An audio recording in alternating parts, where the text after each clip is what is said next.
Doctor Gopal Verma आपका एक बार पुनः भगवान ज्ञानदेव गंगा माता मंदिर 5 मेघ विहार सेंट कॉन्वेंट स्कूल के पीछे बाईपास रोड आगरा पर स्वागत करता हूँ इस भजन संध्या को का आनंद लेने के लिए। आज हमारे बीच हमारे ब्रज भाषा के प्रसिद्ध कवि श्री दिनेश बघेल जी आपको एक बहुत ही महत्वपूर्ण विवाह सुनाने जा रहे हैं।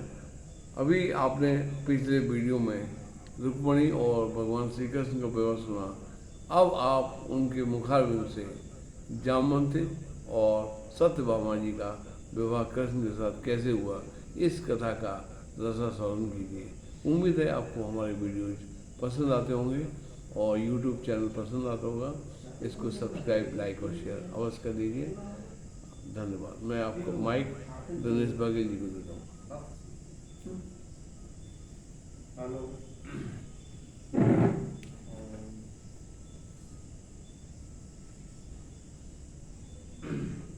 तो आज आपके सामने पहले हमारा रुक्मिणी की विवाह जो आपको सुनाया था, उसके दूसरा विवाह भगवान का किस तरह से कहाँ पर हुआ।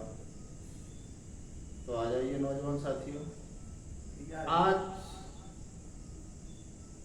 मथुरा से भगवान जब द्वारका गए हैं तो वहाँ पर उन्होंने एक रुक्मिणी की शादी जो कुंदनपुर के राजा भीष्मक की बेटी थी, रुकुम की बहन थी, उनके साथ में होती है। दूसरी शादी उनकी किस तरह, एक द्वारका में ही एक रहते थे जिनका नाम था सत्राजित, और उनका एक भाई था, उसका नाम था प्रसेन। सत्राजित बलवान सुनो दे ध्यान के हाल सुनाऊं, जगी पत वीरता एक नारी रे के तुम्हें आज बतलाऊं। अरे जगे सुंदर है एक और प्रसेन नाम को भ्रात सुनो तुम हालत में बतलावे। जगे घर में एक बिटिया थी जो अति सुंदर है आय कुआरी। एक पत्नी है, एक बेटी है जिसका नाम सत्यभामा है, और एक प्रसेन नाम का भाई है। और सुंदर है वो नार सुनो दे ध्यान के अरे घरवारी। जग बिटिया घर में सुंदर है जो है अभी तक कुआरी। एक बेटी है सत्राजित, एक दिन सोचने लगा मैं कुछ करूं, और एक दिन वो सोचते सोचते भगवान सूर्य की प्रार्थना करने लगा। उनका सदैव सुबह जाता था घर से, सूर्य उदय होते थे वो अस्त तक खड़ा रहता था एक पैर से, और जैसे जैसे सूर्य घूमते थे वो भी घूमता था। इतनी तपस्या की सूर्य देव। तो सूर्य देव एकदम प्रसन्न होकर के उसके हाथ में एक मणि का दी जिसका नाम था श्यामंतक मणि। मणि ला करके बोले इसकी तुम पूजा करना। मणि ला करके वो राजा फिर सर्वदा घर में पूजता था,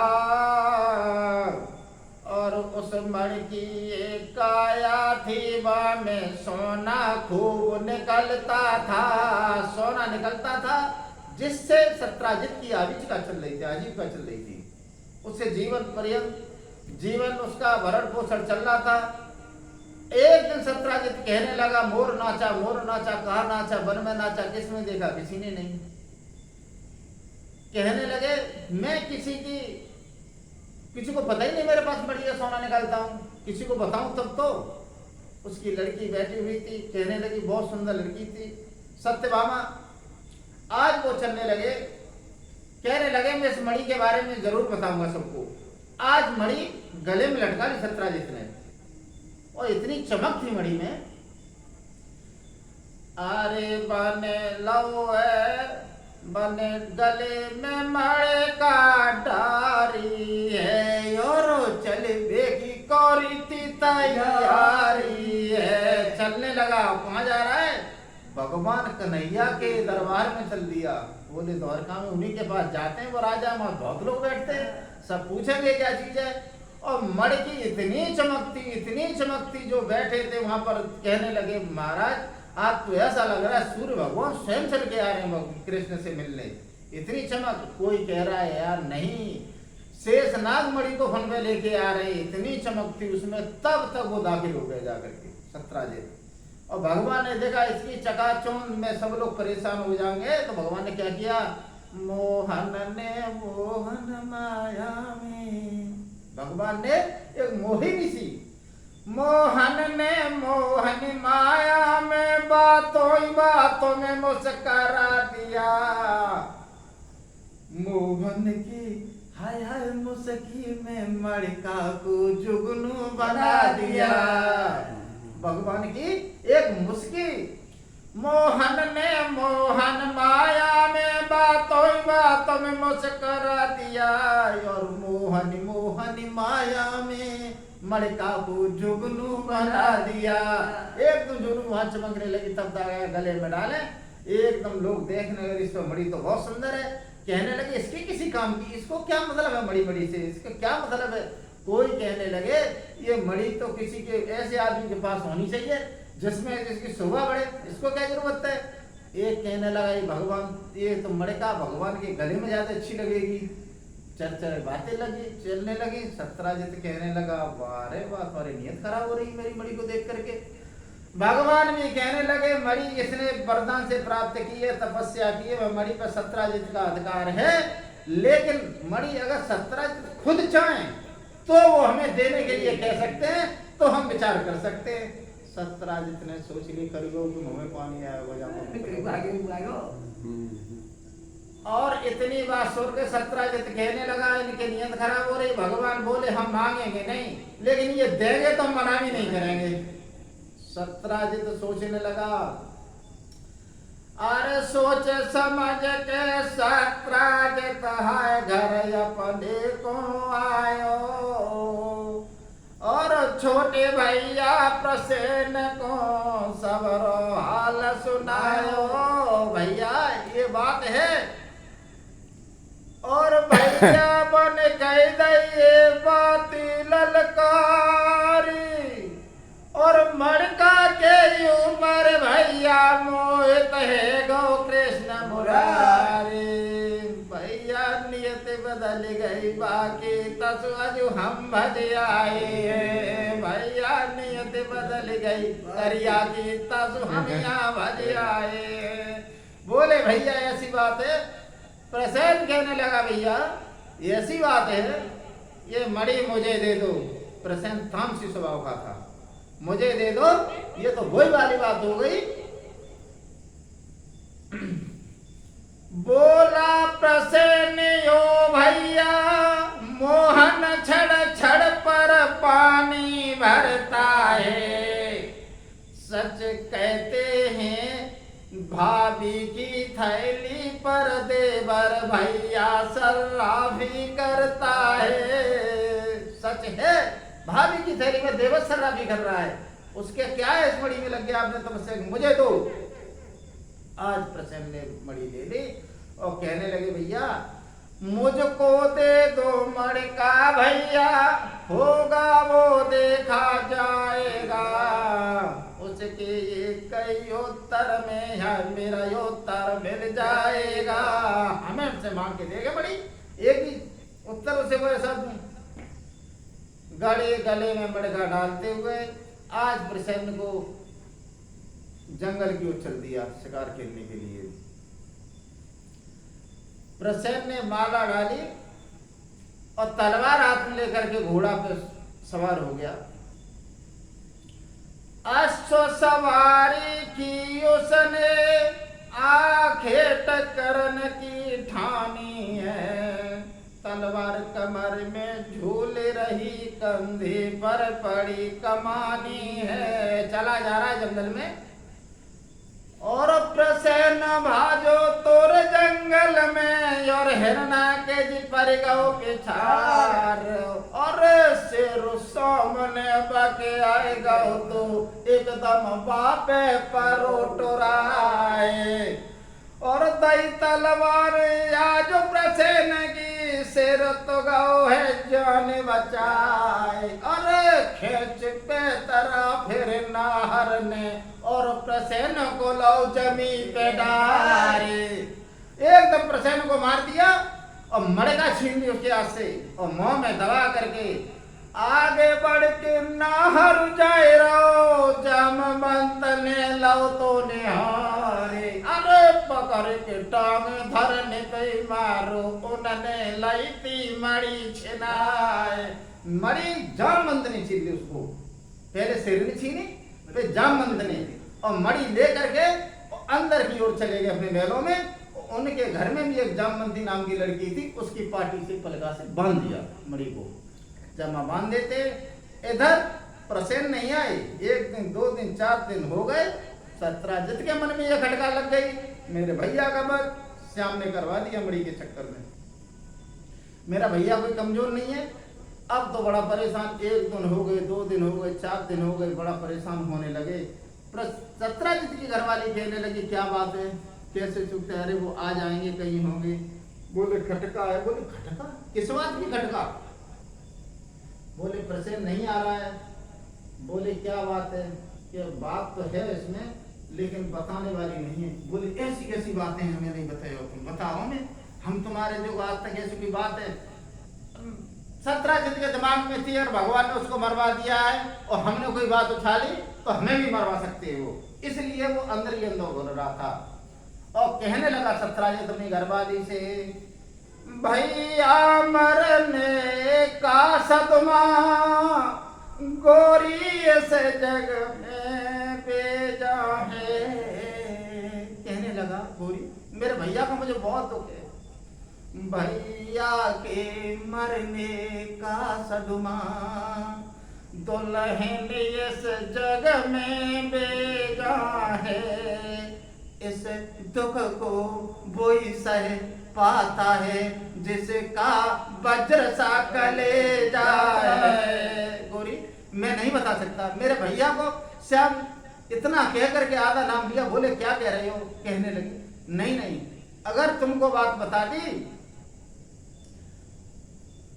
सत्राजित कहने लगा शास्त्रों में लिखा है, तेरी आँखें कितनी प्यारी होए पर भेद बताना ठीक है। भैया चाहे कितना बेरी होए पर भेद छिपाना ठीक नहीं। बोला मैं नहीं बता सकता, और अपने घर की हर बात सुनो, हर जगह बताना ठीक है।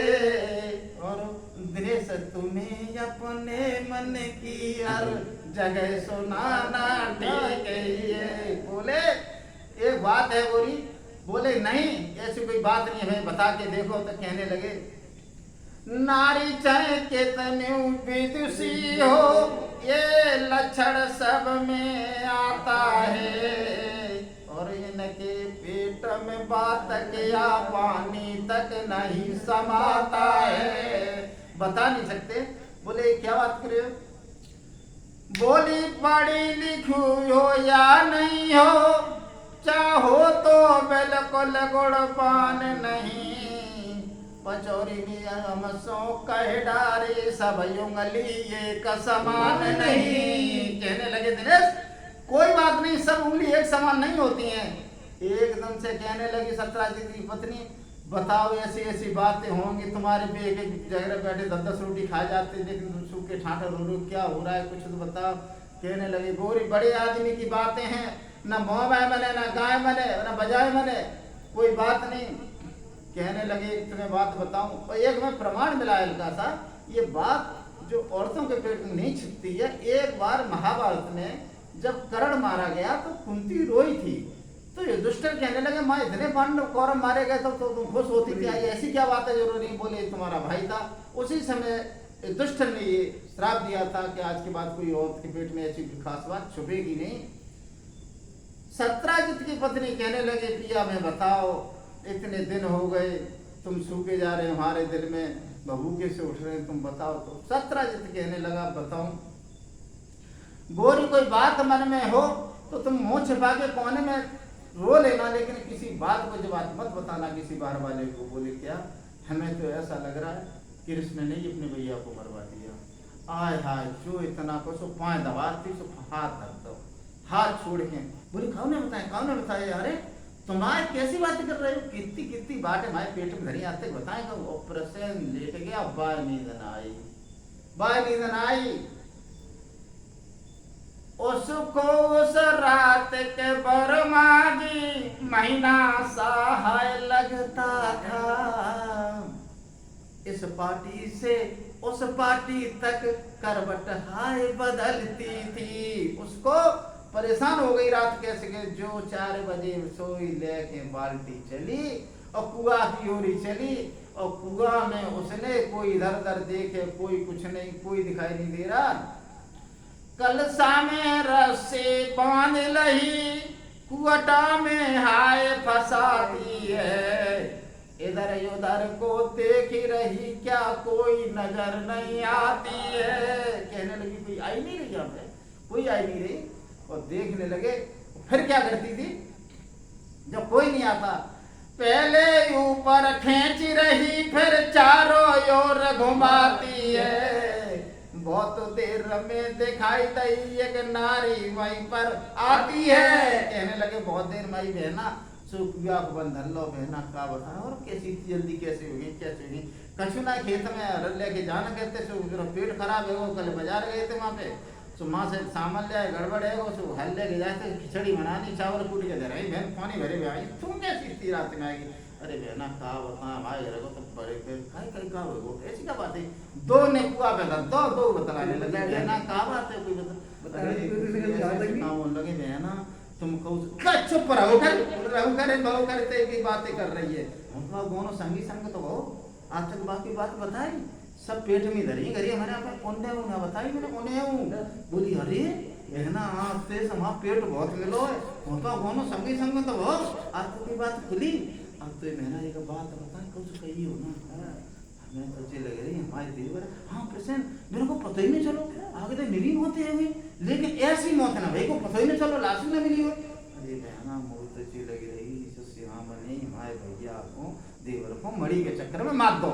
इतने बुरे बुरे काम वो कंसा खींच के धर आई, और वो धर गई, और बाने अपने गगरे के नौची पे धरी, और कछुली उठाई, और जितेंद्र की अम्मा हाँ मैंने आओ बहुत दिन में। अरे बहना कहा जरूरत पड़ गई, अरे नमक ना खत्म, अरे बहना नमक में कचूना भी मर जा रहे, तुमने कचू सुनी है? कहा हमने नहीं सुनी, तुम्हें कचू पता ही नहीं रहती, घर में घुस गई रहती जाई में से, योगा कर आए जाई में घुस गए घर में, तुम्हें कचू पता ही नहीं रहता है लोगों को। अरे बहना कहा है वो, अरे कचू एक बात है तुम बताओ, कौन कहोगे कैसी बातें कर रही, धल्ले की बातें बताई हमारे बता देंगे। अब एकदम से वो कहने लगी, बहना एक बात प्रसन्न को मौत जब भगवान कन्हैया ने करवा दी, आज जो वो धरी कछुली लेके आई, वो चकिया चला रही, चकिया मैं छोड़ी, और वो चल रही माँ पे बिना घर। बोले कर वही अम्मा हाँ क्या कर रही है, खाई कैसी कैसी आएगी, और मठा फिर रही यूँ करके, जब मठा फिर रही, शोभन छोड़ दो ऐसी ऐसे ऐसे बातें प्रसन्न बान मठा धरो, कुतिया आई जप, और वो गई सब भैंस काट रही। दीदी क्या कर रही है, भैंस काट रही है। अरे दीदी तुम्हें कुछ सुनो, जो सुनो सब भैंस आती, भैंस एक लाख दी सब मार रही। इधर दो सुबह से शाम तक पूरे दौर का खबर फैल गई कि भगवान कन्हैया ने प्रसन्न को मरी मार दिया। देखना और नारे जो करे सो करे छोड़े, नारी जो करे सो करे छोड़े। कहाँ 17 जितने कहा था किसी को बताना मत मार रहा, लेकिन हुआ नारे जो करे सो कर छोड़े। एक चाहे औरत गरीब को अमीर बनाए दे, जे कड़ कड़ जोड़े, या अमीर को गरीब बनाए दे, भरे भाड़ फोड़े। नारी जो करे सो करे छोड़े।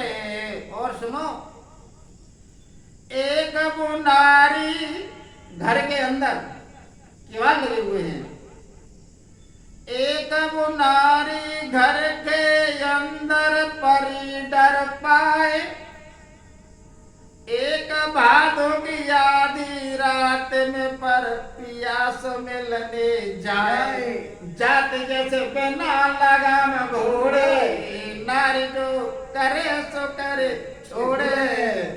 जाने लगे और सुनो, नार चाहे तो बंजर में हाय बाग लगा सकती है, नार चाहे तो पानी में भी आग लगा सकती है। कहने लगी वो क्या बात फैल गई, ये बात द्वारका में पहुंची और ग्रसन के पास फैले। और ग्रसन ने कहा कृष्ण ने ऐसे ऐसे बात सुनी है, चर्चा हो रही है। भगवान कहने लगे ये चर्चा मणि लेके आया तो था, सत्राजित एक दिन प्रसन्न तो नहीं आया, बोले तुम्हारे ऊपर धब्बा लग चुका है। भगवान कहने लगे ठीक है, कुछ लोगों को लेकर के चले हैं मणि की तलाश में, उसी रास्ते से जा रहे हैं, पहले उनके घर से देखें कहाँ जाए, देखें उनको प्रसन्न की लाश मिलती है, घोड़ा भी मरा हुआ मिलता है। आगे बढ़ते हैं, शेर के चिन्ह मिलते हैं। भगवान ने सोचा शेर ने मारा होगा, और जा करके वो जामवंत की जहाँ कोठी थी, वो गुफा थी, वहां पर जा करके वहां पर चिन्ह आगे दिखाई नहीं दिए। भगवान ने कहा इस गुफा के अंदर कुछ हो सकता है, आगे कुछ दिखाई नहीं दे, शेर भी मरा पड़ा है। सब लोगों से कहा तुम लोग इंतजार करना मेरा 30 दिन तक, यहाँ पर 30 दिन के अंदर मैं गुफा के अंदर जा रहा हूँ, 30 दिन से ज्यादा दिन नहीं लगेंगे, और 30 दिन के अंदर में नहीं आया तो नाना उग्रसेन से जाके कह देना कन्हैया मारे गए। चले गए भगवान, आगे जाकर के जो गुफा में घुसे, बड़ा अंदर था एक विशाल भवन, अरे उसमें एक ललना पड़ी भाई, आयो ललना की आय पलना में वो सुंदर मड़का बंधी भाई, उसी में बंधी हुई थी मड़का। लड़की देख के चीख पड़ी, मैया बाकी रोने लगी, जामवंत और मोहन की मेरे हाथा पाई होने लगी एकदम जो चीखी। कोई किसी से कम नहीं था, दोनों में भारी बलिदान हुआ, दिनेश कसम से कह रहे हैं 27 दिन संग्राम हुआ। 27 दिन भगवान लड़े रहे, बहुत घमासान युद्ध हुआ उन दोनों में। भगवान ने एक दिन और जोड़ो बराबर कोवर माजी, कोई काउते कम नहीं दिखाए, और जामवंत और मधुसूदन के बड़े गो जोड़ू बराबर जाए। और के मोहन ने मिल के दो तो घूसा मारे, और खून निकर गो बाहर चलो गो, और द्वारे घाव जमा तो आए। जो इतना खून निकला घूसा मारा, जामवंत एकदम सोचने लगे, कहने लगे ये घूसा भगवान के अलावा मेरे कोई नहीं मार सकता। जामवंत कहने लगे कौन हो प्रभु, आप हो। भगवान बोले ठीक है। जामवंत याद आया, बोले हाँ याद आ गया प्रभु। त्रेता में जब युद्ध करके चले थे, लंका जीत करके सभी से भगवान राम ने कहा था किसी के मन में कोई तो नहीं लगी होगी बात लड़ाई की, सब लोगों ने शरीर नीचे झुका लिया था। जामवंत ने केवल कहा प्रभु मेरी मां को खुजली नहीं मिट पाई है। भगवान बोले मैं कृष्ण अवतार लेकर के आऊंगा तो तुम्हारी खुजली मिटूंगा, और आकर के भगवान ने उनकी खुजली मिटी है। भगवान बोले मड़का हमें दे दो, हम इसका दोष लगा हुआ है, चोरी का हम पे आरोप है। भगवान जामवंत कहने लगा मड़का को ले जाओ, मड़ेवारी को ले जाओ, जामवंती को ले जाओ।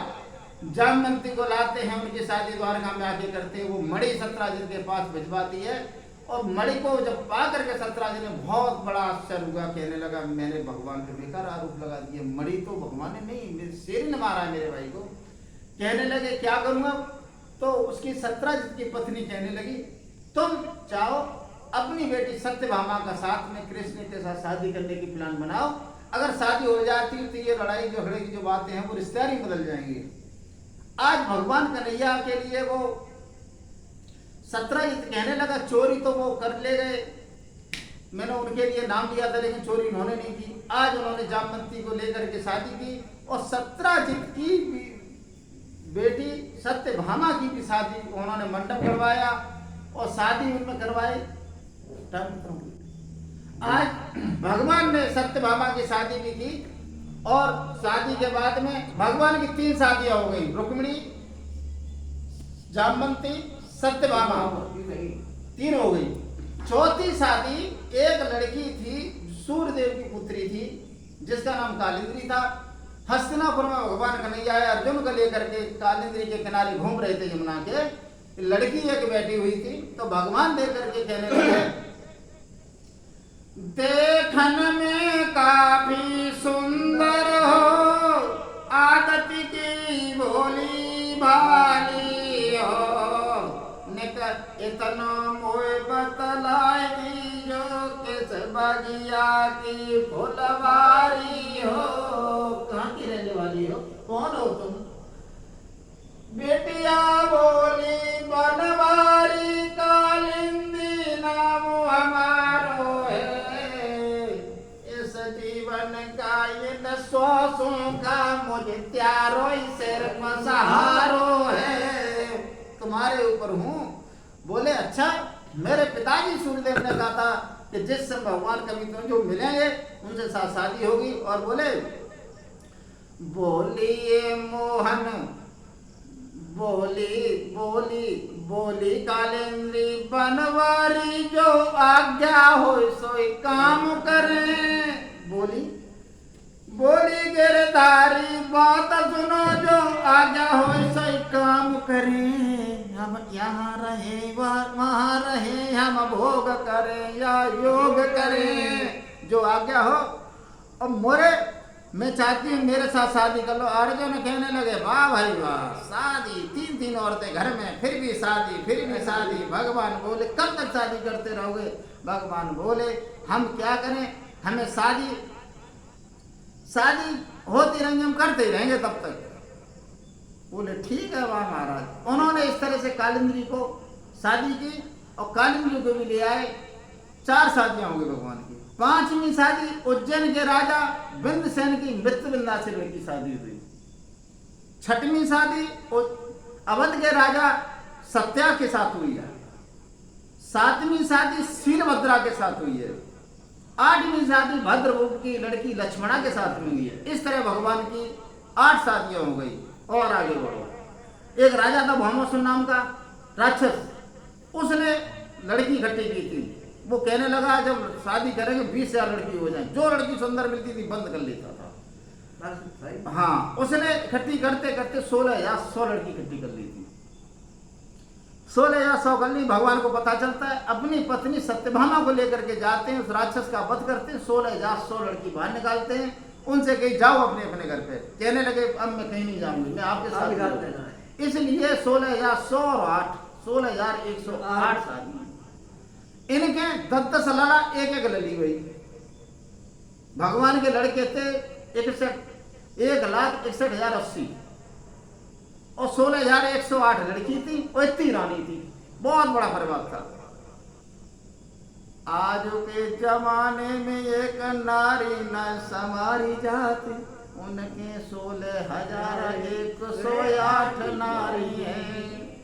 जय तो लक्षण हैं अवतारी के, तो भगवान बाल ब्रह्मचारी है।